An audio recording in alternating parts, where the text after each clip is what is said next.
Ladies and gentlemen, the Gen Zs and millennials have suggested Okiya Omtata to become the presidential candidate. Although it is not officially, but the name is trending across. He appeared in the concert that was at Uhuru Park, and that was a nice gesture towards him becoming the presidential candidate. At some point, he was even asked that question by the journalists at the event, and he gave a very nice response to that. Now, who is Okiya Omtata? He has been an activist in the country, in many occasions appearing in court. Some of us thought that he was a lawyer until I came to discover recently that he's not a lawyer but just an activist who understands the constitution and the laws of Kenya. Another thing, Okiya Omtata has been arrested several times because of his activism, threatened, and in some cases even beaten. Now, Okiya Omtata, as we speak today, he has been on the forefront fighting for the best interest of the country. Why? From the Finance Bill 2023, Okiya Omtata was at the forefront ensuring that there is no housing levy there.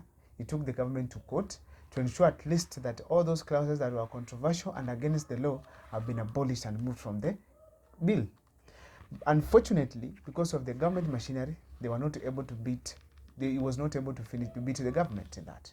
Therefore, the government found its way through, and the Finance Bill 2023 was implemented the way it was proposed.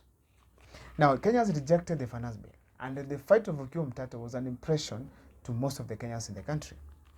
Another thing, Okiya Omtata is currently the senator of Busia County. He ran for the seat on an independent ticket, and he won the seat overwhelmingly. He beat so many people who were there that were strong, and actually managed to win the seat, and right now is in the Senate.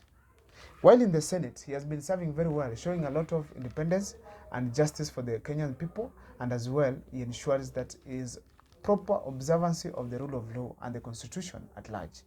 Now, therefore, Okiya Omtata, he has been championing for good governance, which everyone else in the country, including the Gen Zs and millennials, are calling for. Now, on the topic today, I want to look at why the Gen Zs have considered Okiya Omtata to be the best candidate, the best presidential candidate come 27 to run on the ticket that will be supported by them. But before I dissect on that video, if this is the first time you're watching our videos, make sure that you subscribe, like, and comment, because that's the best support you can always give this channel, M&A. Now, what's the first thing I believe that is making these people, that is the Gen Zs and millennials, we accept Okiya Omtata? First, it is activism role. As I've stated before, his activism has really been touching Kenyans, and I think it is time to appreciate his role that he has played in ensuring that there's proper governance in the country. The second thing, Okiya Omtata appears very independent. He is on an independent ticket as a senator of Busia, and also in every time he's giving an opinion, he's giving his personal opinion, which is always right and in regard to the law. That is very crucial when it comes to the Gen Zs and millennials, because we have been activating for proper leadership, proper governance, and justice and observance to the Constitution of Kenya. That is why Okiya Omtata is qualified to be among the best candidates. Now, also, he has been supporting the Gen Z and millennial movement. He has been saying also openly that he does not accept the Finance Bill 2024, and he has also been supporting our events, particularly even by appearing in one of the events at Uhuru Park. He has been asking the government to do this and that is in respect to the law. Also, another thing I felt is that Okiya Omtata appears very humble. Whenever he speaks, whenever he acts, he's very humble, and most people feel like his humility is what we need in the country, because the arrogance has been the issue in the people of the government. The people in government have been showing out of arrogance where they don't listen to the public, they don't listen to the ground, even those who elected them. As a result, anger piled among Kenyans, which was clear and evident in the protests. Now, why is he the most advantaged? Now, Okiya Omtata comes from one of the biggest tribes in the country, that is the Luhya community, which is, I think, the second one.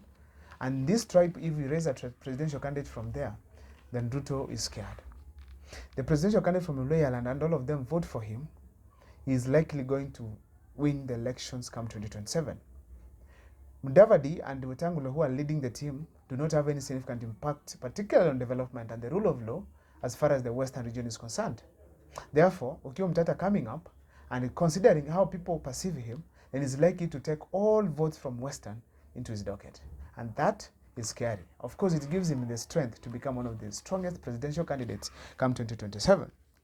Another thing has been championing the rights of Kenyans. And as a result, most of the people across all classes, either poor, middle class, low class, middle class, or even the rich, have been supporting, because most of the things he's asking the country to do, the government to do, are in support of all of these classes.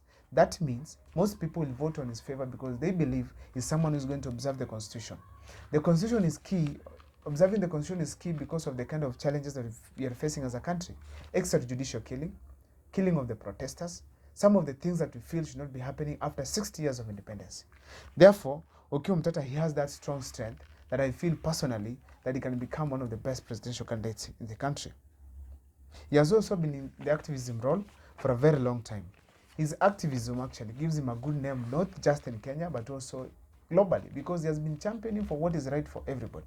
Now, that activism role makes Kenyans feel that it is time to give back to Okiya Omtata, who has been part and parcel of proper governance.